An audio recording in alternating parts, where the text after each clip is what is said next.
Guarantee اسکیمات صرف white ration card تک محدود کیوں؟ حکومت تلنگانہ کی جانب سے 500 روپے میں گیس سلنڈر اور برقی بل 200 یونٹ فری بہت اچھی اسکیم ہے، لیکن ان اسکیموں کو صرف وائٹ راشن کارڈ تک محدود رکھنا غلط اقدام ہے۔ بہت سارے غریب عوام اس شہر اور مضافات میں رہتے ہیں، لیکن ان کے پاس وائٹ راشن کارڈ نہیں ہے۔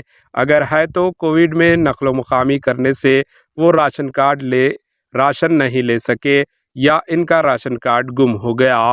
ایسے افراد جو غربت میں زندگی گزار رہے ہیں، ان کا کیا ہوگا؟ کیا یہ اسکیمات سے فائدہ اٹھا سکیں گے؟ اور پھر کئی سال سے نئے راشن کارڈ حکومت کی جانب سے دیے نہیں جا رہے ہیں۔ جب راشن کارڈ کے لیے دفتر کے چکر کاٹتے ہیں تو صاف یہ کہا جاتا ہے کہ ابھی سائٹ نہیں کھلی ہے، اور سائٹ کب کھلے گی اور راشن کارڈ کب دیے جائیں گے؟ کیا غریب عوام حکومت کی یہ اسکیم سے فائدہ اٹھائیں گے یا نہیں؟ بہت سارے سوالات آ رہے ہیں۔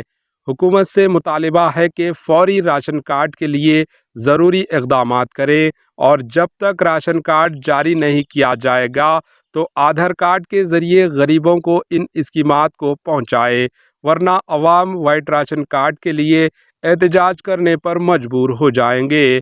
حکومت تلنگانہ اور چیف منسٹر ریونت ریڈی اس جانب فوری توجہ فرما کر ضروری اقدامات کریں۔ Bureau report, AHN news.